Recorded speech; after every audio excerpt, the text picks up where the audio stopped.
오늘 저희에게 주신 본문 말씀은 시편 22편 12절에서 21절 말씀입니다. 이 말씀을 읽을 때 같이 한번 쭉 같이 처음부터 끝까지 읽었으면 좋겠습니다. 사실 시편을 읽을 때 이거를 기도의 모습으로 우리가 가져가면 좋겠는데, 앞에 마음속으로 아버지하고 마음속으로 하시면서 각 구절마다 읽으시면 어떤 느낌으로 시편을 읽을지 우리가 알 수 있을 겁니다. 같이 읽어보겠습니다. 황소떼가 나를 둘러쌌습니다. 바산의 임센소들이 이 몸을 에워쌌습니다. 으르렁대며 찢어 발기는 사자처럼 입을 벌리고 나에게 달려듭니다. 나는 쏟아진 물처럼 기운이 빠져버렸고 뼈마디가 모두 어그러졌습니다. 나의 마음이 촛물처럼 녹아내려 절망에 빠졌습니다. 나의 입은 옹기처럼 말라버렸고 나의 혀는 입천장에 붙어 있으니 주님께서 나를 완전히 매장되도록 내버려 두셨기 때문입니다.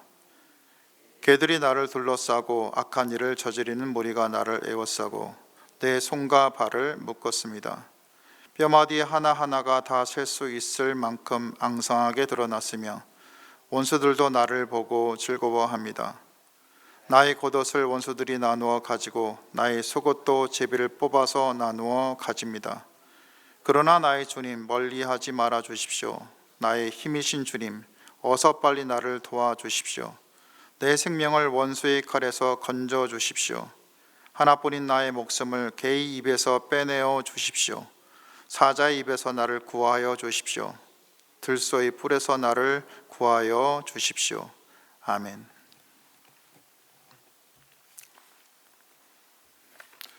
여러분, 살림살이 좀 나아지셨습니까? 한때 권영길 전 국회의원이 유행시켰단 말이죠. 최근의 나라 형편을 보면 이 말을 들을 수 있는 분들이 쉽게 찾을 수 없을 것 같습니다. 그만큼 이런저런 면에서 우리 삶의 형편이 많이 팍팍해지고 있는 것 같습니다. 그럼에도 대부분 분들은 잘 견디고 있으시겠지만 우리 중 어떤 분들은 어쩌면 인생의 가장 힘든 시기를 통과하는 분들도 있을 겁니다. 만약 여러분 주변에 그런 분들이 있으시다면 행동을 가능한 자제하면서 조용히 사랑해주고 기도하는 것이 어쩌면 우리가 그분들을 섬기는 모습일지 모릅니다. 그것이 하나님께서 세상에 사람을 지으실 때 원하셨던 하나님을 닮은 인간성을 지닌 사람들의 모습이겠죠. 독일 쾰른에 가면 유명한 성당이 있고 그 도시는 저도 한 번쯤 가고 싶은 도시입니다. 그런데 그곳에는 또한 2차 세계대전 때 군사용으로 만들어진 지하 동굴이 있다고 합니다. 근데 그 동굴의 한 벽면에 누가 적었는지 모르는 한 편의 시가 적혀 있다는데요. 그 시를 제가 한번 읽어드리겠습니다.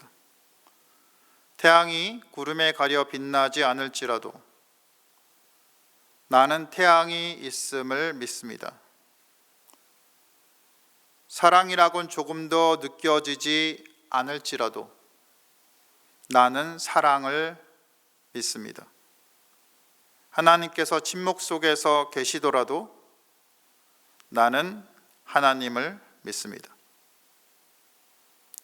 이 시를 쓴 시인은 아마 전쟁의 막바지에 어둡고 습한 동굴 속에 갇히거나 혹은 숨어 지낼 수밖에 없는 처지였던 것 같습니다.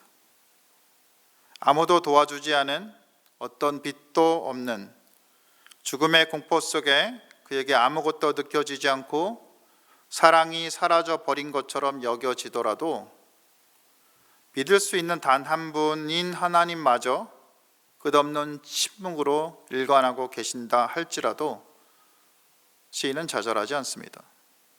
여전히 하나님을 믿고 여전히 그분의 하나님을 신뢰한다고 노래합니다. 여러분은 어떠십니까? 한때는 불편한 적이 조금 있었지만 지금은 그저 편한 마음과 상태로 지나고 계시나요? 아니면 조금만 불편하고 나머진 다 괜찮으신가요? 아니면 한치 앞도 모르는 살얼판 위를 아니 폭풍이 몰아치는 무리를 걷고 있으신가요? 아니면 그보다 더한 깊은 어둠이 가득한 절망의 시간을 통과하고 계십니까? 제 인생의 경우를 뒤돌아보면 지금 보내는 시간도 물론 만만치 않습니다만 이전에 부모님이 사업이 실패했을 때가 있었습니다. 그리고 대학에 떨어졌을 때도 있었고 IMF가 터져서 막상 들어갈 직장이 없었을 때도 있었고 제 사업을 했을 때 망했을 때도 있었고 군대에 막 들어갔을 때의 당황함도 있었고 아프가니스탄 탈레반에 피랍됐을 때에 그럴 때도 있었습니다. 제가 겪은 지독한 어둠의 시간들이었죠. 만만치 않은 인생이죠. 그런데 뒤돌아보면 저의 그 시간들은 지극히 하나님의 인도하심의 시기였던 것을 세월이 지나고 알게 되었습니다. 당시에는 지독히 힘들었지만 주님의 도움이 전혀 없어 보여서 울부짖었던 그때가 지나서 뒤돌아보면 저를 깨뜨리시고 치밀하게 변화시키셔서 인도해 주신 하나님의 손길을 알 수 있게 되는 것이죠. 이는 저희 어머니도 마찬가지로 여겨지십니다. 지금 치매로 요양원에서 인생의 마지막에 보내고 계시는데요. 지독한 어둠의 시간을 통과하시는 것처럼 그렇게 여겨지지만 그러니까 잘 기억하지도 또 이성적으로 판단하지도 또 말하지도 못하시는 상황을 견디면서 아이러니하게도 어머니는 다른 어떤 거 의지할 것 없이 오직 주님만을 의지할 수밖에 없는 시간을 보내고 계시는 겁니다. 그러면서 하늘 아버지 곁으로 갈 정말 귀중한 준비의 시간을 보내시는 거죠. 제가 보기엔 하나님이 허락하신 시간 같습니다. 오늘 본문인 시편 22편에서도 고통의 시간을 통과하는 한 사람의 모습을 볼 수 있습니다. 이 시의 작가는 부제에 다윗이라고 나와 있어서 다윗이라고 할 수도 있을 것이고 물론 다윗에게 바쳐진 시일 수도 있고 또 다윗의 지시에 따라 정리한 시일 수도 있기 때문에 다른 분이 썼을 가능성을 완전히 배제할 수는 없지만 그래도 다윗으로 보는 것이 가장 타당한 이유는 이 시가 예수님을 드러내는 대표적인 시란 이유이기 때문이기도 합니다. 왜냐하면 보네퍼가 얘기했듯이 다윗이 예수님을 예표하는 인물이기 때문입니다. 다윗은 사무엘하 23장에 나오는 자신의 마지막 노래를 이렇게 시작합니다. 읽어보겠습니다. 이는 다윗의 마지막 말이라. 이새의 아들 다윗이 말하며 높이 세워진 자 야곱의 하나님께로부터 기름 부음 받은 자 이스라엘 노래 잘하는 자가 말하노라. 여호와의 영이 나를 통하여 말씀하시며 그의 말씀이 내 혀에 있도다. 이 말씀에 따르면 다윗은 시편을 노래할 때 성령 안에서 주님이 주시는 말씀을 전하였다는 것을 증거합니다. 그러니까 이런 근거로 시편이 성경에 포함되는 것이겠죠. 그런데 오늘 시편이 22편도 다윗이 성령 안에서 울부짖으며 시작하는 것입니다. 그리고 어제 본문 1절에서 이렇게 얘기하죠. 나의 하나님 어찌하여 나를 버리십니까?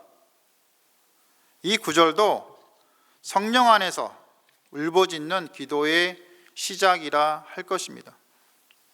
그러니까 시인은 어제 본문인 1절에서 11절 사이에서는 자신을 멀리하시는 하나님 앞에서도 자신을 벌레라 부르는 사람들이 해대는 비방 앞에서도 주님을 신뢰하는 모습을 보여주었고 오늘 본문인 12에서 21절에서도 대적들의 막대한 공격의 고통을 받으면서도 여전히 주님께 구원을 구하는 모습을 보여줍니다.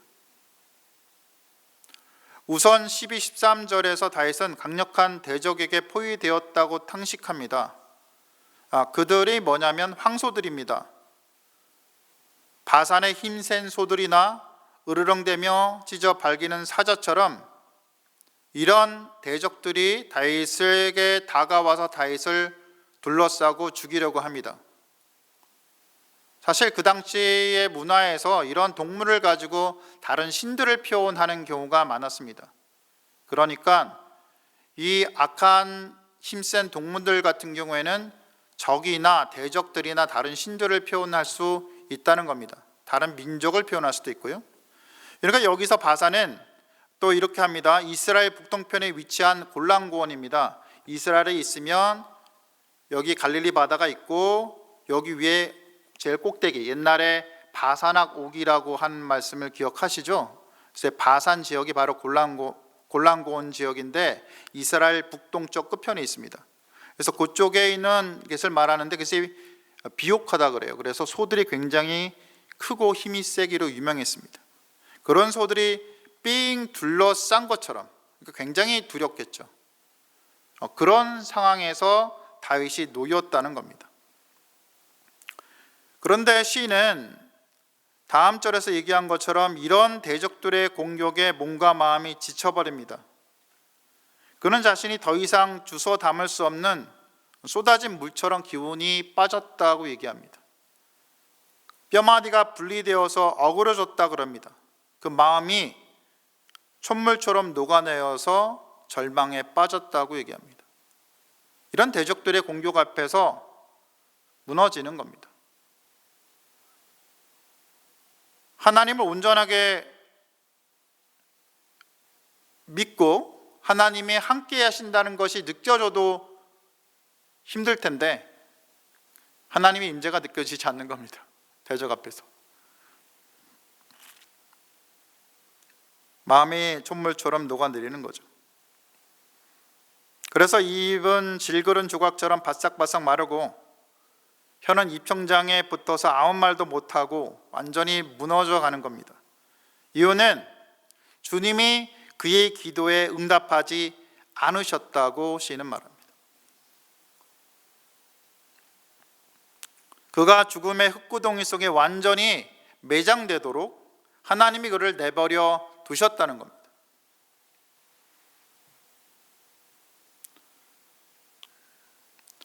대적들은 갯대처럼 그를 또 둘러쌉니다. 그리고 악한 일을 저지른 무리들이 그를 에워싸고 손과 발을 묶었다고 표현합니다. 여기서 갯대는 그 이스라엘 지역에서 많이 돌아다니는 자칼이라고 봅니다. 그러니까 썩은 고기 많이 먹고 썩은 시체를 먹고 먹이를 찾아다니면서 떼져다니고 쓰레기 더미 뒤지고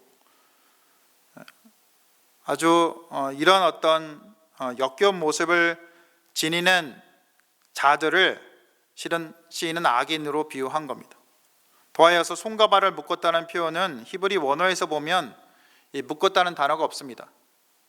사자처럼이라는 단어가 나옵니다. 오히려 그러니까 이 원어로 직역하면 사자처럼 손과 발을 묶었다가 아니라 사자처럼 손과 발을, 이게 원어 해석인데 이거를 영어 번역본들은 주로 묶었다는 단어보다는 찌르다, 물어뜯다로 번역합니다. 그러니까 묶었다는 단어로 쓰기도 하지만 그거는 제한된 역본에 나오고 나머지는 찌르다나 그다음에 물어뜯다라는 것으로 해석하면 될 것 같습니다. 그러니까 이 사자처럼 손과 발을 물어뜯었다, 사자처럼 손과 발을 이빨로 찔렀다. 그래서 예수님이 십자가에 달렸던 손과 발을 찔리는 그 모습하고도 유사하다고 볼 겁니다. 이런 대적들의 공격의 시인은 뼈마디를 하나하나 셀 수 없을 만큼 앙상하게 야위어갑니다. 그런데 원수들은 그런 시인을 보고 즐거워하면서 그의 겉옷을 나누어 가지고 속옷도 제비 뽑아서 나누어 가집니다. 여기서 대적들이 겉옷과 속옷을 나누어 가졌다라는 표현은 그들이 다윗이 가진 모든 것을 남김없이 빼앗아가는 악랄한 자들이라는 겁니다. 그러니까 다윗은 반대로 모든 것을 빼앗기며 극심한 고통에 신음하고 있다는 겁니다.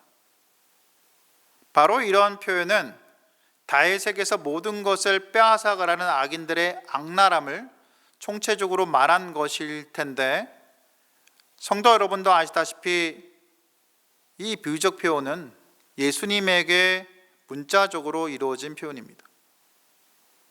그러니까 17, 18절에 나온 것처럼 시편 22편의 메시아 예언적 요소들을 보면 다윗이 성령 안에서,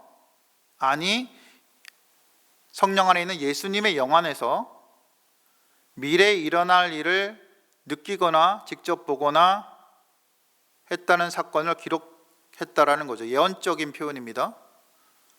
그리고 예수께서도 이 시편 22편을 기억하셔서 십자가에서 마지막에 하나님을 부르실 때 똑같이 외치신 겁니다. 엘리 엘리 라마 사막다니, 나의 하나님 어찌하여 나를 버리셨습니까?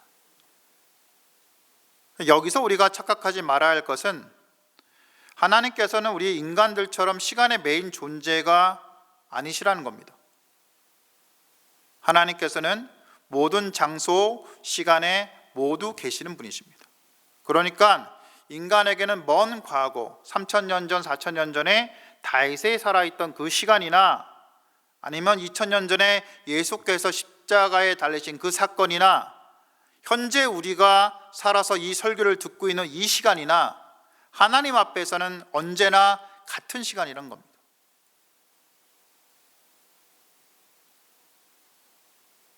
하나님 앞에서는 이 사건이 동시에 일어나고 있는 겁니다. 예수께서는 이렇게 말씀하셨습니다. 마태복음 22장 32절에서 나는 아브라함의 하나님이요 이삭의 하나님이요 야곱의 하나님이로라 하신 것을 읽어보지 못하였느냐? 하나님은 죽은 자의 하나님이 아니요 살아있는 자의 하나님이시니라. 이렇게 말씀하셨는데 그분은 모든 시간에 실제하시는 하나님이시란 겁니다.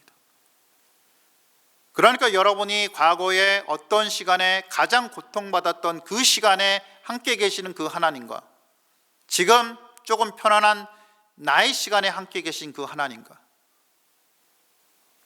내가 정말 고통받았던 이 시간에 함께하는 그 하나님과 나의 미래의 하나님이 나를 구원해 주신 그 시간에 하나님은 동일하시고 같은 시간에 그대로 계시다라는 겁니다.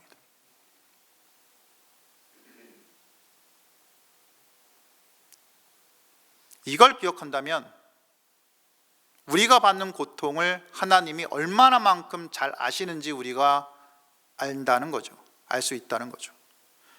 그리고 오늘 19, 21절에 다윗은 하나님께 다시 간구하여 구체적으로 주님께 기도를 올려드립니다. 다윗은 외칩니다. 이 원수들이 나를 너무 위협하고 저는 모든 기운이 빠졌습니다. 그러나 나의 주님 멀리하지 말아 주십시오. 나의 힘이신 주님 어서 빨리 나를 도와주십시오. 내 생명의 원수의 칼에서 건져 주십시오. 하나뿐인 나의 목숨을 개의 입에서 빼내어 주십시오. 사자의 입에서 나를 구하여 주십시오. 들소의 뿔에서 나를 구하여 주십시오. 모든 적들에게서 주님 나를 구하여 주십시오 하고 다윗은 다시 간절하게 하나님께 기도를 드립니다. 이렇게 수많은 절망의 시간을 지나면서도 시인은 끝까지 하나님을 놓지 않았다는 거죠. 끝까지 하나님께 간절히 기도했다는 겁니다. 다시 말하면 나를 버리지 마세요, 나를 떠나지 마세요 하고 주님께 하는 탄식하는 시인이지만 역으로 시인은 절대로 하나님을 떠나지 않았다는 겁니다. 어떤 고통에서도 주님께 매달렸다는 겁니다. 그리고 그 주님께 자신의 기도를 들어주실 것을 확신하고 결국 주님을 찬양하는 믿음을 보여주는 겁니다. 말씀을 정리합니다. 성도 여러분, 우리는 살아가면서 어쩔 수 없이 어려움을 만나게 되어 있습니다. 우리 원수들은 절대로 우리가 편하게 살아가도록 내버려 두지 않습니다. 그냥 겉으로 보기에 어려운 사람들이나 겉으로 보기에 좀 나아 보이는 사람들이나 마찬가지입니다. 주어진 삶의 구석에서 이 구석 저 구석에서 인간의 삶은 기쁨보다는 사실 아픔과 어려움으로 가득 차 있기 마련입니다. 다만 우리가 이 아픔과 어려움을 아무것도 아닌 것으로 여기고 살아갈 수 있는 것은 주께서 우리와 함께 하시기 때문입니다. 그것이 느껴지던 느껴지지 않단 말입니다. 하나님이 계신 것처럼 여겨지던 그러지 않단 말입니다. 오늘 본문의 시인처럼 주님마저도 우리를 버리신 것 같이 느껴질 때가 있기도 할 겁니다. 하지만 그럴 때 우리가 잊지 말아야 할 것은 우리 주님도 그런 상황을 똑같이 겪으셨다는 겁니다. 우리 주님도 주님의 시간이 바로 지금 이 순간, 하나님이 보시기엔 지금 이 순간 여전히 십자가에서 우리 하나님께 버림받으시고 있다는 겁니다.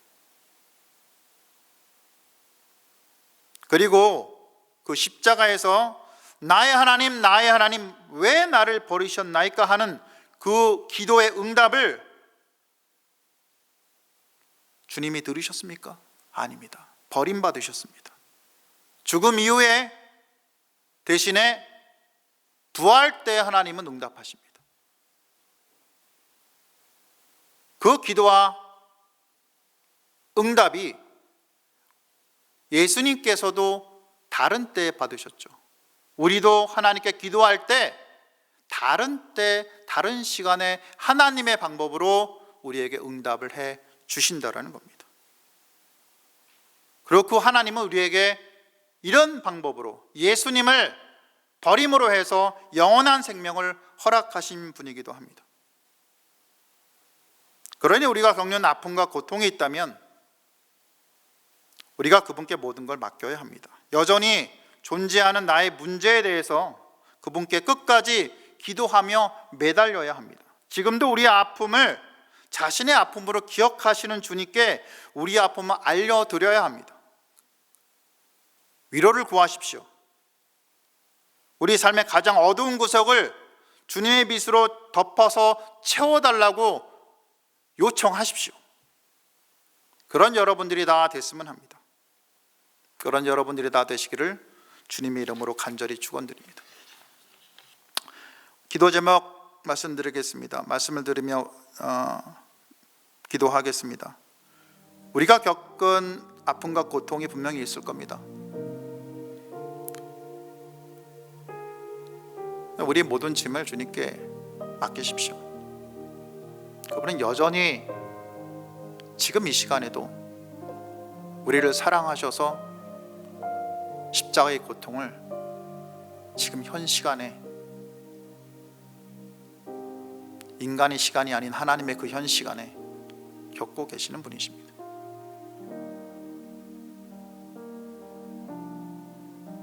지금도 우리 아픔을 자신의 아픔으로 기억하시는 분이십니다. 그러니 우리 아픔을 알려드리고 그분의 위로를 받으면서 우리 삶의 가장 어두운 구석을 주님의 빛으로 채워가는 여러분들이 다 되시기를 기도했으면 합니다. 오늘은 교회를 위해서 기도하는 시간입니다. 이 땅의 교회가 예수님의 겸손을 닮았으면 좋겠습니다. 예수님의 겸손을 닮지 않아서 사실 교회가 무너지고 있습니다. 예수님의 겸손을 닮아서 그 복음으로 변화되는 교회가 될 수 있도록, 특별히 우리 은혜샘물교회 성도들이 주님의 복음을 온전히 누리고 천국을 소망하는 삶을 살아가실 수 있도록 기도했으면 합니다. 이 세상에 전쟁이 여전히 많이 있습니다. 인간의 악으로 인한 것들입니다. 이스라엘과 팔레스틴과 우크라이나, 러시아 전쟁이 그쳤으면 합니다. 여전히 핍박을 받고 있는 아프가니스탄 주민들과 북한의 주민들이 좀 구해줬으면 합니다. 세상의 평화를 위해서, 또 어려운 땅에서 고생하시는 선교사님들을 위해서 기도하신 후 각자 개인 기도하시면 되겠습니다. 기도하시겠습니다.